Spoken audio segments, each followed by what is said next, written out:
Hey guys, welcome back. Today we want to start talking about some important documents that were very influential in the creation of American government. And we want to start with the Magna Carta, the Petition of Right, and the English Bill of Rights. Those three documents together form the English Constitution or the British Constitution, along with some other documents and court cases and precedents that we'll talk about later. And then we also want to look at how documents such as the Mayflower Compact, the Declaration of Independence, the General Fundamentals, and the Fundamental Orders of Connecticut have shaped our American government. So let's get started here with the Magna Carta.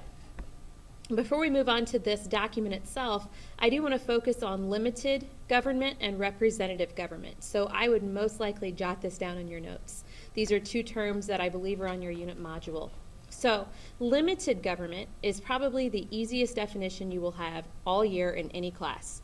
Limited government is simply government that is limited and it does not have absolute power. So there are certain things that the government can't do. That's limited government. Representative government is very similar to representative democracy in that in a representative government, the people elect delegates to make government decisions on their behalf. So limited government, representative government, those are both very, very important concepts, and they're very, very important to our government today. So getting back to the Magna Carta. The Magna Carta was signed in 1215, and it was signed by King John. Now, I don't expect you to remember very many dates in government class, but you need to remember this date for all of eternity. The Magna Carta signed in 1215 by King John of England. And this is extremely important because this was the first document to limit the power of a monarch. I would know that forever about the Magna Carta. The Magna Carta is the first document to limit the power of a monarch, a king or a queen. This was an important document because it provided citizens with protection from the government. So it protected citizens from an overpowerful, abusive government, tyrannical government that they had experienced before. Moving on then to the Petition of Right. This was signed in 1628, and it was signed by Charles I, who incidentally was eventually beheaded for violating the Petition of Right. Interesting, but that's another note.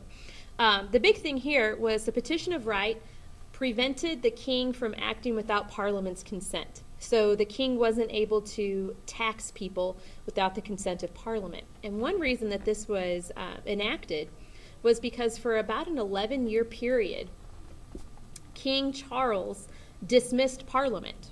So let's backtrack for a second. Parliament is that legislative body, that representative body in Great Britain, very similar to our Congress. So Charles I dismissed them, meaning he sent them home. He locked them out for 11 years and said that they couldn't come in, they couldn't discuss, they couldn't make laws, they couldn't set tax policies, they couldn't do anything.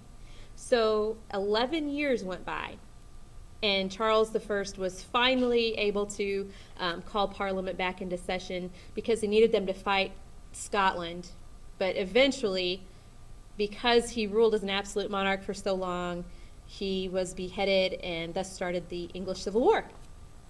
Anyway, this was signed by Charles I. It was supposed to prevent the king from acting without Parliament's consent, but Charles I pretty much did whatever he wanted. So the third document here, I know it's kind of hard to see, was the English Bill of Rights, and it was signed in 1688 by William and Mary of Orange. I would know that if I were you.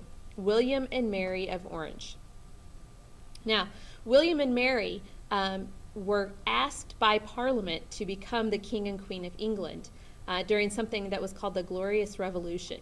And basically, Mary's father, James II, left England like in the dead of night because he was fearing for his life and the life of his young child.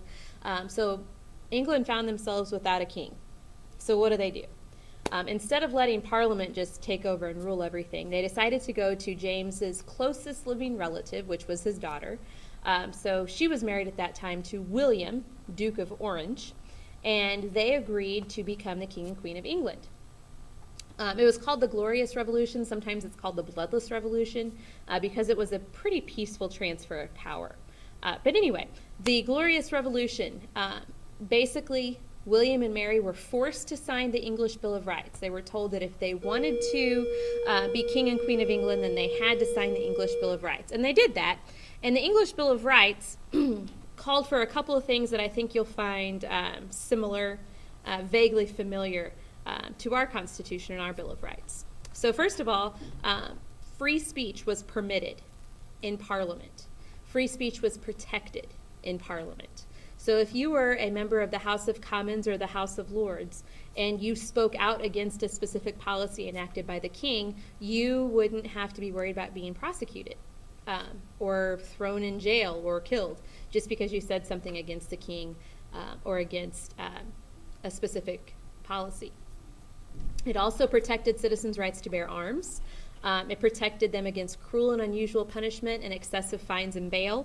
And it also guaranteed citizens a trial by jury. So some of those same things that are in our American Constitution and our American Bill of Rights, we get directly from the English Bill of Rights signed by William and Mary. So pause me here if you need to jump back and finish taking some notes on those three documents. All right, moving on then to the first constitutions in the New World.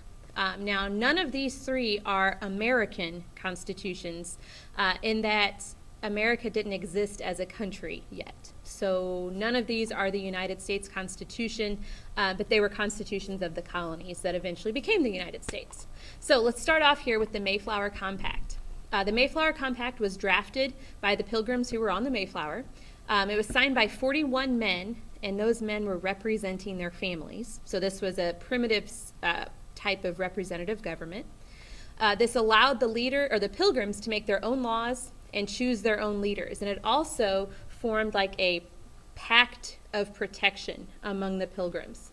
So if one person was attacked by a group of Indian tribes, then that one person would be protected by the rest of the colonists. So it was kind of their way of saying, okay, we're together, we're one, and we're going to protect each other.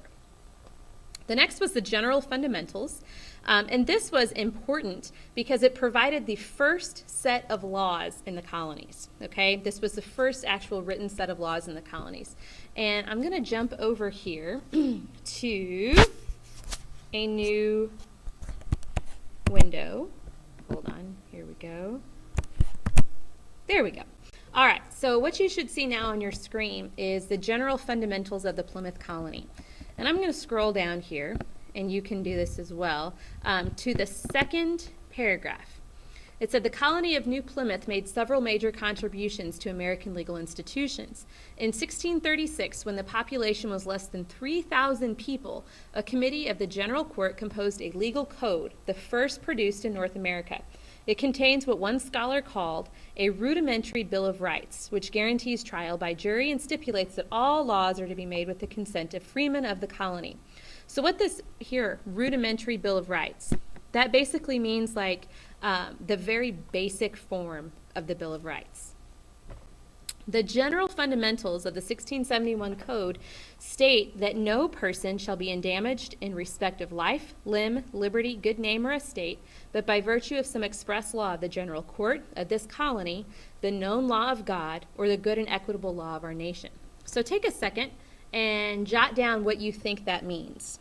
Pause me and jot down what you think this means. No person shall be endamaged in respect of life, limb, liberty, good name, or estate, but by virtue of some express law of the general court of this colony, the known law of God, or the good and equitable laws of our nation.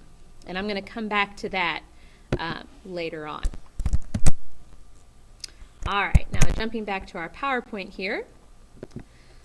The last document that we want to talk about today is the Fundamental Orders of Connecticut. And this was extremely important because it also expressed and emphasized the importance of representative government in the colonies. It gave the people the right to elect their governor, judges, and representatives to make laws. So it kind of gave the people a voice in their government. All right, now scooting on here to how did British actions inspire the American Revolution? So we started off today talking about how British actions were important, our British documents were important to American government, and now we're finishing today with how British actions eventually led to the American Revolution. So, first of all, Great Britain's money mess. The French and Indian War, which was also called the 7 Years' War,